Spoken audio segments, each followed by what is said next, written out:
तो कैसे हैं आप लोग। आशा करता हूं बहुत अच्छे होंगे, घर पे होंगे और स्वस्थ होंगे। तो जैसा कि आप सबको मालूम है कि अभी हम लोग करबक पढ़ रहे हैं जो मलिक मोहम्मद जासी के द्वारा लिखा गया हुआ है। और आज के इस वीडियो में हम लोग इस चैप्टर के क्वेश्चन आंसर को देखने वाले हैं। इससे पहले हम लोग मलिक मोहम्मद जासी के परिचय को, साथ में करबक के भावार्थ और ऑब्जेक्टिव क्वेश्चन आंसर को देख चुके हैं। अगर अभी तक आप लोग इस वीडियो को नहीं देखे हैं तो कृपया करके प्लेलिस्ट में जाइए, या फिर मैं इस वीडियो के कमेंट बॉक्स में या फिर डिस्क्रिप्शन बॉक्स में लिंक दे दूंगा जहां से आप उस वीडियो को देख सकते हैं। तो चलिए वीडियो को शुरू करते हैं और समझते हैं क्वेश्चन आंसर को। लेकिन उससे पहले मैं आपको बता दूं कि 2022 बोर्ड एग्जाम के लिए हमारा स्टडी मटेरियल आ चुका है और दोनों सब्जेक्ट का, इंग्लिश और हिंदी दोनों का आ चुका है, जिसको पढ़ करके आप बोर्ड एग्जाम में अच्छा खासा नंबर ला सकते हैं। आप इसे अभी बाय कर ले, या फिर इसके बारे में ज्यादा जानकारी के लिए आप हमें व्हाट्सएप करें 8083216409। सारा डिटेल आपको वहीं पे मिल जाएगा। तो चलिए वीडियो को शुरू करते हैं और समझते हैं शॉर्ट क्वेश्चन आंसर को। और आप सबको मालूम है कि बोर्ड एग्जाम में 10 नंबर का क्वेश्चन पूछा जाता है। तो मलिक मोहम्मद जासी के द्वारा जो लिखा गया चैप्टर है करबक, करबक के पहले ऑब्जेक्टिव को देखते हैं कि पहला ऑब्जेक्टिव क्या है। तो पहला ऑब्जेक्टिव कह रहा है, कवि ने अपनी एक आंख की तुलना दर्पण से क्यों की। अगर आप लोग भावार्थ देखे होंगे, भावार्थ का वीडियो अगर आप लोग समझे होंगे, तो शायद इसका आंसर हम लोग को देखने की जरूरत नहीं है। आप भावार्थ से ही इस क्वेश्चन का उत्तर बड़ी आसानी से आप लोग लिख सकते हैं। तो चलिए थोड़ा सा समझ लेते हैं कि कवि ने, आखिरकार मलिक मोहम्मद जासी जो है, अपने एक आंख की तुलना वो दर्पण से क्यों करते हैं, आईने से क्यों करते हैं। कवि ने अपनी एक आंख की तुलना दर्पण से इसलिए की है क्योंकि दर्पण स्वच्छ व निर्मल होता है। उनमें मनुष्य की वैसी ही प्रतिछाया दिखाई देती है जैसा वह वास्तव में होता है। तो सबसे पहली बात यह, मलिक मोहम्मद जासी अपनी एक आंख की तुलना दर्पण से इसलिए करते हैं क्योंकि दर्पण जो है वो स्वच्छ और निर्मल होता है, उसमें कोई मैल नहीं होता है, कोई मनमुटाव नहीं होता है, वो स्वच्छ और निर्मल होता है। और जो भी इंसान जैसा होता है, वास्तव में वो जैसा दिखता है, अगर आईने के सामने जाएगा तो वो वैसा ही दिखता है। आईना कभी झूठ नहीं बोलता है। आप जैसे रहेंगे आप वैसा ही आईना के सामने अपने आप को पाएंगे। तो ये कहते मलिक मोहम्मद जासी कि आईना स्वच्छ व निर्मल होता है और उनमें मनुष्य की वैसी ही प्रतिछाया दिखाई देती जैसा वास्तव में मनुष्य होता है। कवि खुद को दर्पण के समान स्वच्छ व निर्मल मानता है। तो ठीक इसी प्रकार, जिस प्रकार जो है दर्पण स्वच्छ व निर्मल है, कवि भी अपने आप को स्वच्छ व निर्मल मानता है। क्यों? उनके हृदय में जरा सा भी दिखावा नहीं है।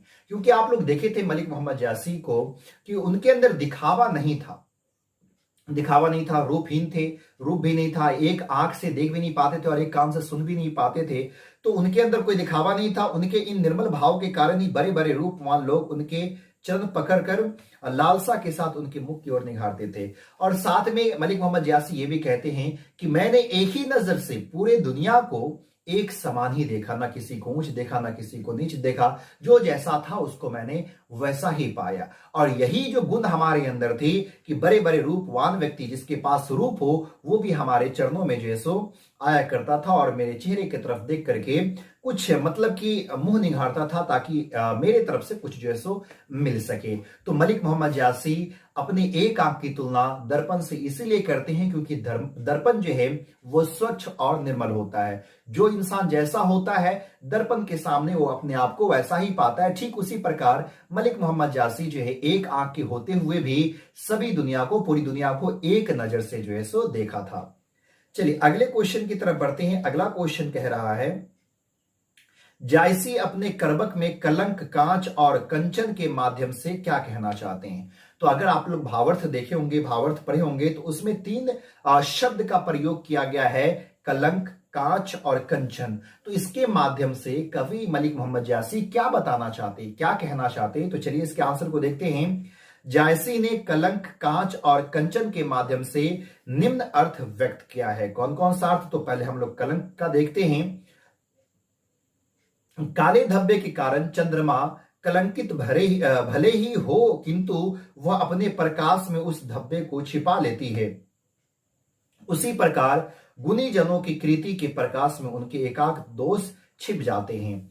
यहां पे कलंक शब्द का जो यूज किया गया वो ये बताने के लिए कि जिस प्रकार से चांद में एक धब्बा होता है कि नहीं, कहते ना चांद में भी काला है, चांद में भी होल है, न चांद में भी जो है सो दाग है। तो यहां पे मलिक मोहम्मद ज्यासी कहते हैं कि भले ही लोग कहते हैं कि चांद में दाग है और चांद में दाग है, लेकिन उसके जो प्रकाश की रोशनी है, लेकिन उसका जो प्रकाश है, अपने प्रकाश में उस धब्बे को छिपा लेता है, लेकिन उसकी जो रोशनी है, दीप्तिमान जो है, तो वो रोशनी जो निकलती है चांद से, तो उस चांद की रोशनी में वो धब्बा भी जो है, वो जो काला दाग है, वो दाग भी जो है सो छुप जाता है। भले चांद में दाग है, लेकिन उसकी जो रोशनी होती है उस दाग को छुपा लेता है। ठीक उसी प्रकार कोई गुणी जन है, यानी कि जिसके अंदर गुण पाया जाता हो, गुणवान व्यक्ति हो, तो उसके अंदर अगर एक दो दोष हो तो वो दोष जो है उस गुण के आगे छिप जाता है। जैसे कि मलिक मोहम्मद ज्यासी है, तो मलिक मोहम्मद ज्यासी को आज हम लोग सब पढ़ते हैं, जानते हैं। मलिक मोहम्मद ज्यासी के द्वारा लिखी गई किताब या रचना महाभारत, ये पद्मावत को हम लोग जो है सो पढ़ते हैं। लेकिन मलिक मोहम्मद ज्यासी को मलिक मोहम्मद ज्यासी रूपहीन थे, ये उनका दोष था। एक कान से वो सुन नहीं पाते थे, एक आंख से सुन नहीं पाते थे। लेकिन गुणीजन जो व्यक्ति होते हैं, जो गुण वाले होते हैं, ये इस तरह के दोष जो है उसका गुण उसको छुपा लेता है। तो इसलिए आप ये मत देखिए कि आप रूपहीन है, आपके पास रूप है या नहीं है, बस अपने गुण को देखिए कि आपके अंदर कौन कौन सा गुण है, और ज्यादा से ज्यादा अपने अंदर गुण जैसे पैदा कीजिए। तो कलंक शब्द के लिए यूज किया गया हुआ है। उसके बाद अगर देखेंगे तो कांच का क्यों यूज किया है, तो थोड़ा देख लीजिएगा। शिव के त्रिशूल द्वारा प्रहार किए जाने पर सुमेरु पर्वत कंचन का हो गया, उसी प्रकार सज्जनों के संगीत से दुर्जन भी श्रेष्ठ मानव बन जाता है। ये कंचन के बारे में बताया गया हुआ कि जिस प्रकार से भगवान शिव ने अपने त्रिशूल से कंचन पहाड़ को जो है सो क्या कर दिया था, ये त्रिशूल उस पे चलाया था, जिसके स्पर्श से ही जो है सो कंचन पहाड़ आज सोने जैसा देखने में लगता है। ठीक उसी प्रकार जो है ना, अगर कोई अच्छे व्यक्ति के संगत में आप रहेंगे तो उसी जैसा जो है सो बन जाएंगे। तो इसीलिए हमेशा कोशिश कीजिए एक अच्छे व्यक्ति के साथ रहने की। और अगला जो है, घरिया में डालकर कांच जब तक तपाया जाता है तभी घरिया में डालकर कांच जब तपाया जाता है तभी उसमें छिपा सोना निकलता है। ठीक इसी प्रकार इस संसार में मानव संघर्ष, कष्ट, तपस्या, त्याग से ही श्रेष्ठता से प्राप्त कर पाता है। अर्थात कुछ पाने के लिए पहले घरिया में तपना पड़ता है, गलना पड़ता है। अब मलिक मोहम्मद ज्यासी कहते हैं कि ये जो सोना है, सोना कब निकलता है, जब उसको घरिया में एकदम तेज आग पे उसको पकाया जाता है, तपाया जाता है। जब उसको घरिया में डाल करके तेज आग पे गर्म किया जाता है, तो जाकर के सोना जो है सो निकलता है। ठीक इसी प्रकार संसार में अगर मानव संघर्ष करता है, कष्ट सहता है, तपस्या करता है, कुछ त्याग करता है, तो ही जाकर के एक अच्छा मानव जो है, एक अच्छा इंसान जो है सो बन पाता है। अर्थात कुछ पाने के लिए, अगर लाइफ में आप कुछ पाना चाहते हैं तो कुछ ना कुछ खोना पड़ेगा, यानी कि घरिया में आपको तपना ही पड़ेगा, गलना ही पड़ेगा। यानी कि तपस्या, कष्ट, संघर्ष, त्याग, ये सारी चीजों का सामना करना ही होगा। तब जाकर के आप भी जो है सो कुछ इतिहास रच पाएंगे, कुछ अच्छा कर पाएंगे। अगला क्वेश्चन है, भावार्थ स्पष्ट करें। लेकिन यहाँ पे भावार्थ जो है सो भावार्थ स्पष्ट करना है। जौ लही घरी कलंक ना परा, कांच होई नहीं कंचन करा। यानी कि यह पंक्ति मलिक मोहम्मद ज्यासी द्वारा रचित महाकाव्य पद्मावत के अंश है, जिसमें कवि कहते हैं कि जब तक घरिया सोना गलाने वाला पात्र होता है, घरिया में लेकिन कच्चा सोना गलाया नहीं जाता, तब तक वह कच्ची धातु चमकदार नहीं होता। यानी कि जो चीज को अभी मैं बताया हूं, एक्सप्लेन किया हूं, वही चीज इसको अब दोबारा से एक्सप्लेन करने की कोई जरूरत नहीं है। अगला कह रहा है, रक्त के लय का क्या अर्थ है। रक्त के लय लगाकर है कि नहीं, ये जो कविता में यूज किया गया भावार्थ में मैं आप लोग को समझाया था, इसलिए आप लोग भावार्थ का वीडियो देखिए। अगर आप लोग एक्सप्लेनेशन का वीडियो देख लेंगे तो फिर आपको जो है सो क्वेश्चन आंसर के लिए उतना दिमाग नहीं लगाना पड़ेगा। आप अगर एक बार पढ़ लिए तो आराम से आप क्वेश्चन को सॉल्व कर सकते हैं। तो कविवर ज्यासी कहते हैं कि मैंने इस कथा को जोड़कर सुनाया है ना, भावार्थ में मैं समझा दिया था। और जिसने भी इसे सुना है उसे प्रेम की पीर का अनुभव हुआ है। इस कविता को मैंने रक्त की लय लगाकर जोड़ा है और गाढ़ी प्रीत को आंसुओं से भिगो कर गीला किया है। यानी कि मलिक मोहम्मद जासी कहते हैं कि जो मैंने पद्मावत लिखा है, इस पद्मावत को जोड़ जोड़ करके मैंने सुनाया है, और जिस चीज को मैंने जोड़ा है, वो लय लगा करके जो जोड़ा है, वो लय कोई लय नहीं बल्कि मैंने अपने रक्त को लगा करके उसको जो है सो जोड़ा है।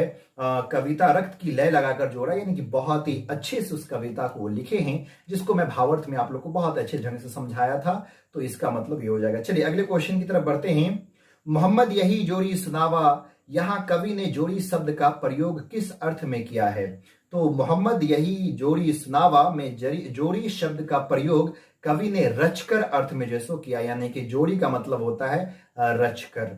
चलिए अगला व्याख्या है, धनी सो पुरुष जस कीर्ति जासु फूल मरे पे मरे न बासु। अब यहाँ पे इस पंक्ति को एक्सप्लेन करना है कि इस पंक्ति में मलिक मोहम्मद जासी क्या कहते हैं।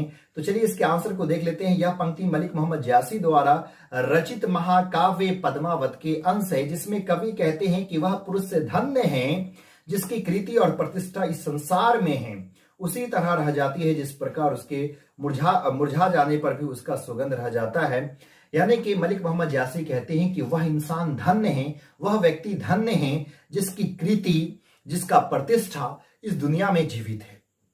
जिस प्रकार से उसकी कृति और उसकी प्रतिष्ठा जिंदा रहता है, एक फूल तो भली मुरझा जाता है, लेकिन उससे खुशबू जो है, उसकी सुगंध जो है वो बची ही रह जाती है। ठीक उसी प्रकार एक इंसान भले ही वो मर जाता हो इंसान, लेकिन उसकी जो कृति, उसकी जो प्रतिष्ठा है, उसका जो मान है, उसका जो सम्मान है, इस दुनिया में जो है जीवित रह जाता है। इसीलिए कुछ ऐसा करना है, कुछ ऐसा बनना है कि मरने के बाद भी आपका नाम इस दुनिया में जिंदा रहे।